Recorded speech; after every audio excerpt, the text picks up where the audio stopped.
उत्तर प्रदेश विधानसभा के मानसून सत्र के बाद मुख्यमंत्री योगी आदित्यनाथ ने समाजवादी पार्टी पर तीखा हमला बोला है। मुख्यमंत्री ने आरोप लगाया कि विपक्ष ने नेताओं, किसानों और गरीबों से जुड़े अहम मुद्दों पर सदन में चर्चा नहीं होने दी और जनहित के प्रस्तावों में लगातार बाधा डाली।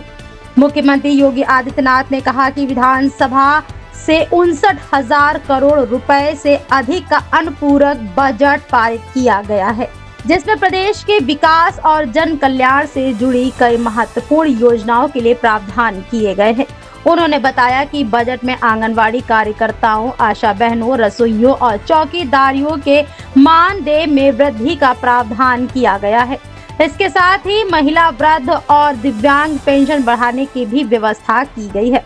मुख्यमंत्री ने कहा कि आउटसोर्सिंग कर्मियों के लिए न्यूनतम मानदेय और सामाजिक सुरक्षा सुनिश्चित करने की दिशा में काम कर रही है। उन्होंने यह भी कहा कि शिक्षा मित्रों का मानदेय 18,000 रुपए तक बढ़ाने और अनुदेशकों का मानदेय 17,000 रुपए करने का प्रावधान किया गया है। सीएम योगी ने दावा किया कि प्रदेश के शिक्षकों को 5 लाख रुपए तक का कैशलेस स्वास्थ्य सुविधा उपलब्ध कराने की योजना भी बजट में शामिल है। वहीं महापुरुषों के सम्मान और उनसे जुड़े विकास कार्यों के लिए 407 करोड़ रुपए का प्रावधान किया गया है।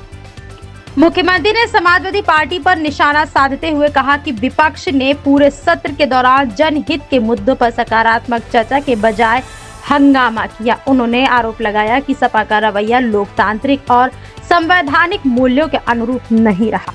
अपने संबोधन में अंत में मुख्यमंत्री ने कहा कि डबल इंजन सरकार विकास की गति को रुकने नहीं देगी और बिना रुके, बिना डिगे, बिना थके जनता की सेवा जारी रहेगी। अब देखना होगा कि मुख्यमंत्री के इन आरोपों पर समाजवादी पार्टी क्या जवाब देती है और इन बजट प्रावधानों का प्रदेश की जनता को कितना लाभ मिलता है। ऐसी ही ताजा और विश्वसनीय खबरों के लिए SD News 24 को लाइक, शेयर और सब्सक्राइब करना ना भूलें और हाँ, अपनी राय हमें कमेंट बॉक्स में जरूर दें। चेहरा है वो एक बार फिर से विधानसभा सत्र के दौरान देखने को मिला है।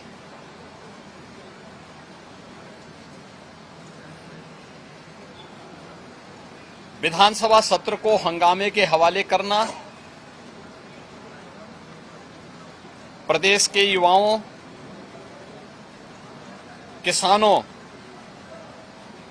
महिलाओं और गरीबों के साथ भारी अन्याय है। मानसून सत्र में युवाओं के लिए, अन्नदाता किसानों के लिए, आधी आबादी महिलाओं के लिए और गरीबों के लिए नई स्कीम, नई योजनाएं प्रारंभ हो, युवाओं के एम्प्लॉयमेंट के लिए, उनकी स्किलिंग के लिए, अन्नदाता किसानों के लिए कोई नई योजना घोषित हो सके, गरीबों के कल्याण के लिए कुछ नए कार्यक्रम आगे बढ़ सकें और महिलाओं के सम्मान और उनके स्वावलंबन के लिए भी कुछ अतिरिक्त प्रयास आगे बढ़ें। इसके लिए हम लोग 59,000 करोड़ रुपए से अधिक की अनुपूरक बजट को भी लेकर के आए थे, जिनके लिए इन सभी मदों में धनराशि की व्यवस्था भी थी। नई योजनाओं को घोषित करने के लिए चर्चा विधानसभा में हो सके, इसके लिए उन कार्यक्रमों के साथ हम लोग आए थे। लेकिन समाजवादी पार्टी के नकारात्मक रवैये के कारण युवाओं के मुद्दे पर, अन्नदाता किसानों के मुद्दे पर, महिलाओं के स्वावलंबन के मुद्दे पर या गरीबों के लिए बनने वाली वेलफेयर की अन्य स्कीमों के मुद्दे पर सदन में समाजवादी पार्टी ने कोई चर्चा नहीं होने दी। इनका ये आचरण असंवैधानिक भी है, युवा विरोधी है, किसान विरोधी है, महिला विरोधी है और गरीब विरोधी भी है। 59,000 करोड़ रुपए से अधिक का अनुपूरक बजट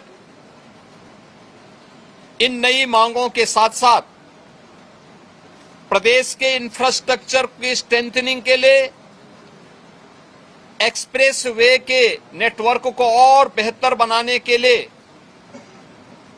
जो माननीय जनप्रतिनिधियों ने डिमांड की थी, उसके लिए भी धनराशि का प्रावधान किया है। हमने प्रदेश के अंदर उस तबके के लिए जो अब तक प्रदेश के विकास में मजबूती के साथ लगकर के काम कर रहा था, आंगनवाड़ी, आशा वर्कर, रसोइया, ग्राम चौकीदार,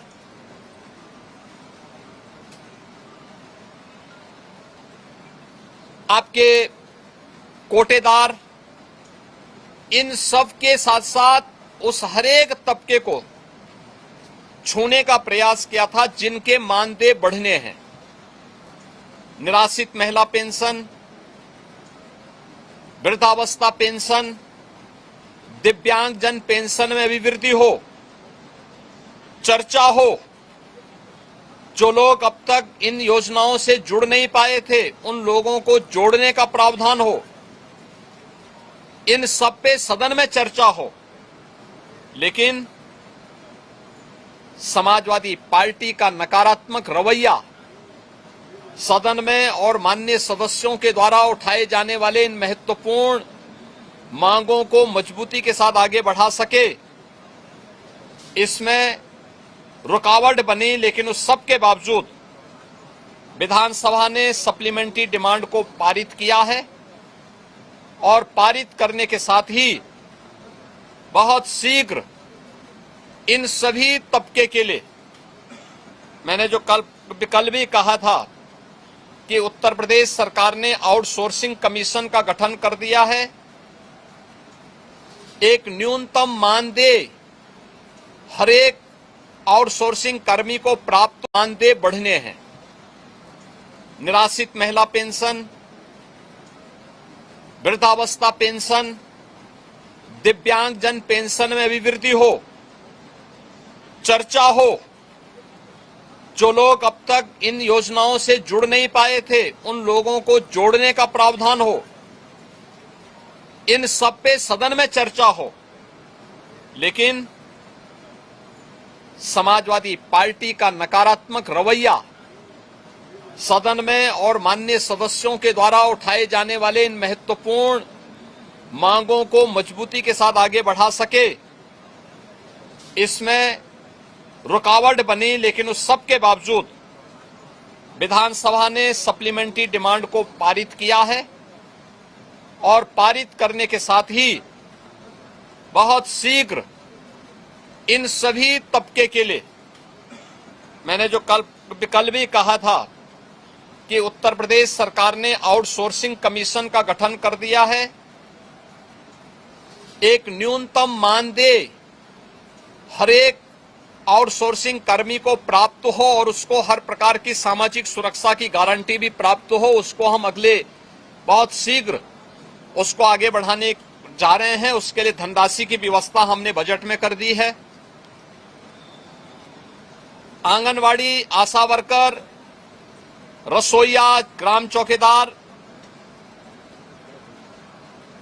या कोठेदार, इन सब के इंसेंटिव और इनके मानदेय को बढ़ाने के लिए भी धनराशि की व्यवस्था हम लोगों ने बजट में की हुई है और उसको भी हम अब विधानसभा से बजट पारित होने के उपरांत विधान परिषद में पारित होगा। विधान परिषद से पारित होने के उपरांत फिर इस बजट को हम लोग अलग अलग कार्यक्रमों के माध्यम से उस तबके तक पहुंचाने का काम भी करेंगे। समाजवादी पार्टी का यह चरित्र इस तबके को अपमानित करने वाला है, जो अल्प मानदेय प्राप्त करने के बावजूद प्रदेश के विकास के लिए और 25 करोड़ जनता जनार्दन की सेवा के लिए पूरी प्रतिबद्धता के साथ कार्य कर रहे हैं। इससे पहले भी इन्होंने शिक्षा मित्रों के भविष्य के साथ खिलवाड़ किया था। हमारी सरकार ने शिक्षा मित्रों के मानदेय को 10,000 से बढ़ा करके 18,000 किया है।